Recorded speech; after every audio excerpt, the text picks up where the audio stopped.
Halo sob, assalamualaikum warahmatullahi wabarakatuh. Jumpa lagi dengan saya Mr. Kudi. Asik. Hari ini kita akan sharing tentang kiat-kiat sholat khusyuk. Pasti sobat-sobat pada nanya ya, emang ente pernah sholat khusyuk? Tapi sebelumnya saya minta sobat-sobat untuk like, comment, and subscribe apabila video ini bermanfaat. Jadi saya bisa bikin video yang lebih bermanfaat. Kenapa saya bikin video tentang sholat tapi pakaian saya nih santai kayak gini? Soalnya kadang kalau kita terlalu islami di YouTube-nya, kita kadang wah terlalu islami, setan bisikin jangan dibuka gitu. Jadi akhirnya nggak kebuka buat orang-orang biasa atau awam seperti kita. Jadi biar semua bisa membuka dan merasakan manfaatnya, saya bikin sesantai mungkin. Oh ya, jawabannya adalah saya nggak tahu pernah sholat khusyuk apa enggak, karena hanya Allah yang tahu.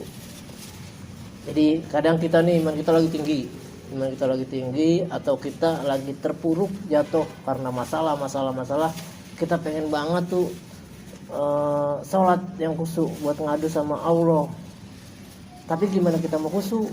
Kita nggak tahu cara-cara kiat-kiatnya, sehingga sholat kita monoton aja. Nah, di sini kita akan bahas tentang itu. Emang apa sih sebenarnya khusyuk? Kalau menurut saya makna khusyuk itu sholat kita tenang dari awal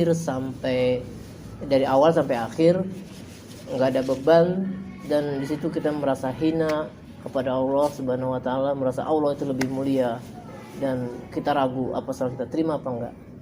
Kalau khusyuk itu ada tingkatannya, tergantung tingkat keimanan. Buat kita yang awam, khusyuk seperti yang saya sebutkan di atas tadi, walaupun cuma 1 rakaat doang, subhanallah, itu nikmat banget. Kita bahas dulu tentang sholat. Apa sih sholat itu buat sobat-sobat kita? Saya punya perumpamaan buat sholat. Sholat itu seperti upeti atau hadiah yang besarnya tuh seikhlasnya, dimana penguasa yang sangat kaya raya mewajibkan rakyatnya untuk memberikan hadiah atau peti yang isinya tuh seikhlasnya. Tapi sebagai upeti itu sebagai tanda bukti atau setia. Tapi upeti itu tidak menambah atau mempengaruhi kekayaan penguasa kaya raya itu. Jadi kalau kita tidak memberikan upeti itu, dia penguasa itu kaya raya itu tidak apa-apa, cuma kita dicap tidak berbakti atau tidak setia. Tapi misalnya kita memberikan upeti atau hadiah itu kepada penguasa, mungkin kita akan diberi hadiah baliknya yang lebih besar lagi.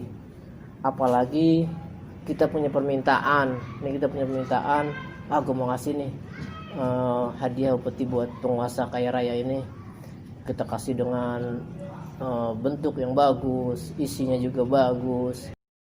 Kado yang bagus itu kita perumpamaan dengan kekhusyuan sholat kita.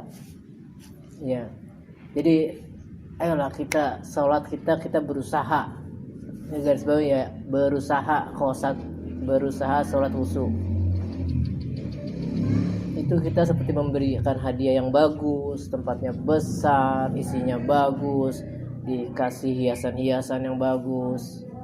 Tapi ingat nih, jangan sampai kita memberi upeti atau hadiah kepada penguasa yang kaya raya itu tempatnya bagus, hiasan luarnya bagus, wah gede tuh hiasan luar bagus, diisi apa dah itu, tapi dalamnya itu hal yang menjijikan, kayak daging busuk gitu taruhin, jong ya kan, pasti ditolak nggak sama penguasa itu?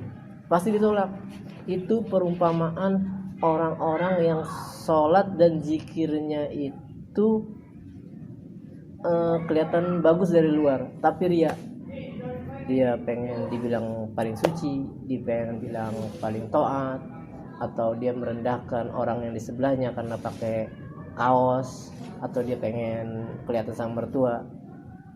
Ya, itulah, jangan sampai kayak gitu.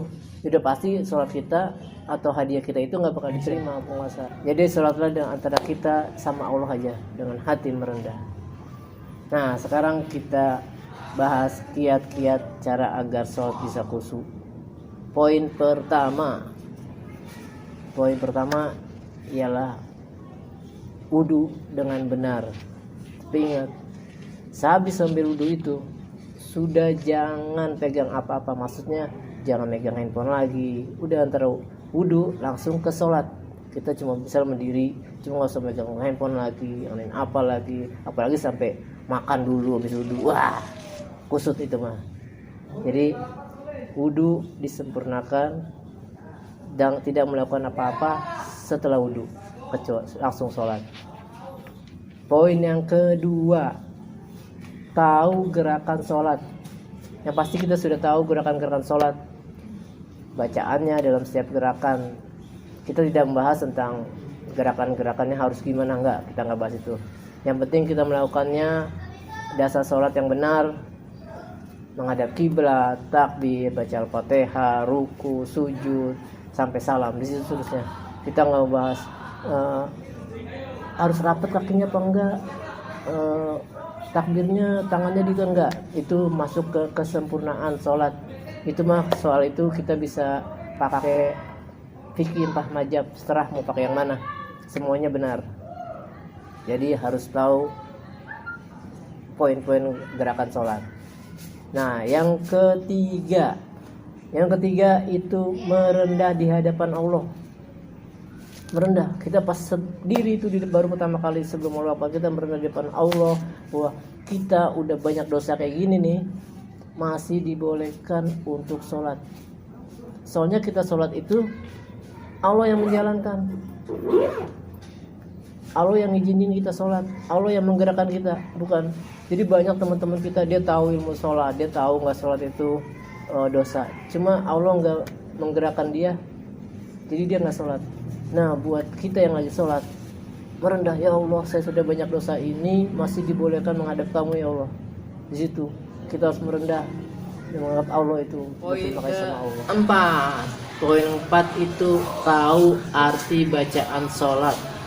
Ini poin ini menurut saya sangat penting buat orang-orang awam kayak kita. Karena kita biasanya sholat cuma baca doang. Kita nggak tahu apa itu arti bacaan sholat. Kita harus tahu sekarang. Jadi intinya kita harus tahu artinya. Arti Allahu Akbar apa, arti Al-Fatihah apa, arti bacaan ruku apa, arti bacaan sujud apa, artinya pas kita salam apa. Kita harus tahu. Bila emang belum tahu atau baru sedikit tahunya, coba cari aja di Google arti bacaan sholat, terus kita hafalin garis besarnya. Tapi lebih bagus lagi sih tahu arti seluruhnya, karena inilah yang membantu hati kita untuk berusaha khusyuk. Jadi hati kita sibuk mengartikan dan mengimplementasikannya dengan gerakan-gerakan sholat. Bila emang kita sudah biasa dengan hati kita sibuk dengan arti sholat itu, arti sholat ini semua, lama-lama kita udah nggak peduli lagi sama artinya itu. Kita cuma perlu garis besarnya aja.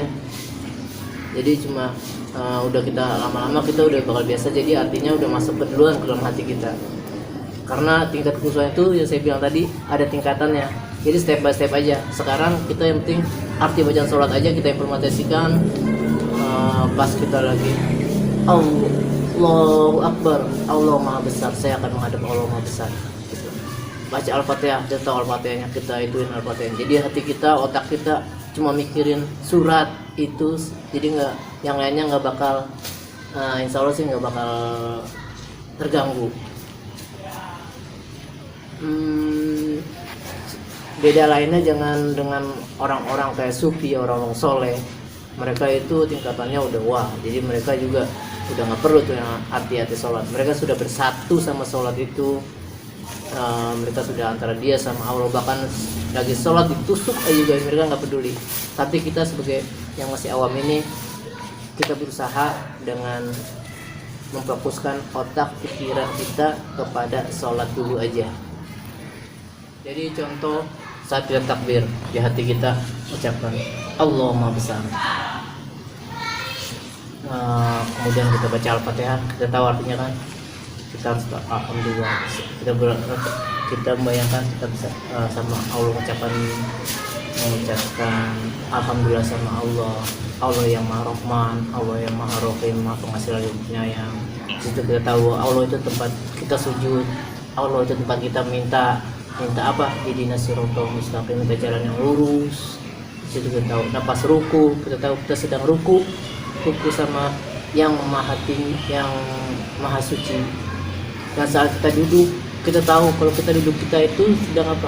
Sedang meminta, ya Allah ampunilah dosaku, belas kasihanilah aku, cukupkanlah aku dari segala kurangan, terusnya angkatlah derajatku, berilah rezeki kepadaku, berilah petunjuk, berilah kesehatan, ampunilah aku. Sampai salam kita tahu kita beri salam kepada Nabi Muhammad SAW, kita beri salam kepada orang-orang soleh, dan kita disitu kan menguatkan hati kita. Ashadu alla ilaha illallah, bahwa kita ini bertauhid hati kita, karena itulah modal masuk surga. Oke, jadi apalkan arti-arti bacaan sholat. Sekarang kita masuk ke poin ke-5. Jeng jeng.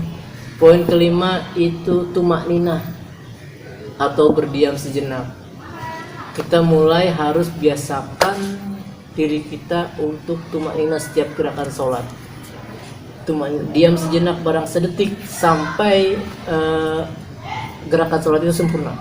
Jadi kita pas Allahu Akbar, kita diam sebentar. Kalau bisa hati kita saya menghadap Allah. Baru udah diam, baru kita baca Allahu Akbar kabiru, alhamdulillah katsiro. Kemudian kita ruku, Allahu Akbar, kita diam. Saya sedang ruku. Hati kita, saya sedang ruku. Sampai kita artikan, baru kita baca sholat. Kita sujud, kita diam sebentar, 1 detik, udah baru kita baca. Jadi kita gerakan sholat kita sudah pas, sudah sempurna, baru kita baca sholat. Sekarang kita masuki poin ke-6. Poin ke-6 itu usahakan kita tidak ada suara-suara di saat kita sholat. Jadi kayak misalnya gangguan-gangguan kecil yang di luar gitu, kayak handphone kita matiin, TV kita matiin, sholatnya di dalam Allah udah bisa di masjid ya kan udah enak, udah nggak ada semua handphone, TV, pokoknya hal-hal yang mengganggu, bakal mengganggu sholat itu kita matikan. Jadi hati kita tenang. Oke, sekarang lanjut ke poin ke-7. 7. Sholat jangan buru-buru. Ya, jangan buru-buru. Dan buat kita orang biasa, orang awam itu juga jangan terlalu lama banget. Jadi apalagi kebanyakan anak-anak cewek. Kalau cewek itu sholatnya kebanyakan saya lihat sih mayoritas sholatnya buru-buru. Sholat sama dandan habis sholat, lamaan dandan habis sholatnya, ya enggak? Nah jadi buat sholat jangan buru-buru. Jadi kita setiap gerakan kita tumakninah dulu, tumakninah biasa tadi 1 detik baru baca. Itu juga kita biasa sholat, bacaannya nggak terlalu panjang juga, itu akan membuat santai. Tetap jadi akan agak lama sholat kita. Kalau pakai tumakninah, kita mendalami, kita akan pokoknya ntar pasti jadi agak tenang kita sholatnya, nggak bakal keburu-buru.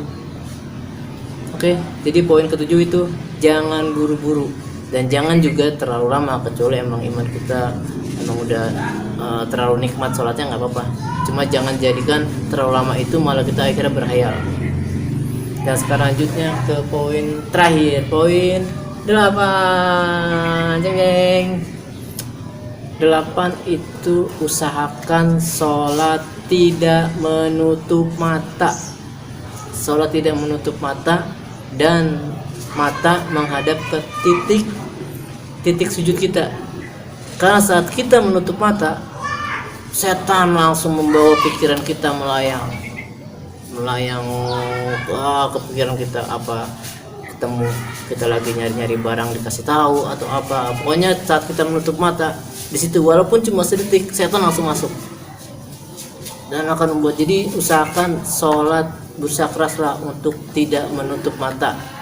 Saat sujud pun juga mata jangan ditutup. Disitulah soalnya lubang setan memasuki pikiran kita dan hati kita.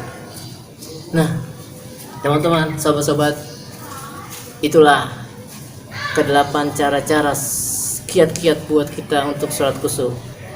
Walaupun kita nggak bisa khusyuk, mudah-mudahan sholat kita menjadi lebih baik dari kemarin. Semoga ini bermanfaat bagi saya dan juga bagi kalian. Jangan lupa like, comment, and subscribe. Bila memang ini banyak respon yang bagus, insya Allah saya akan bikin gerakan tutorial dalam sholatnya. Oke, assalamualaikum.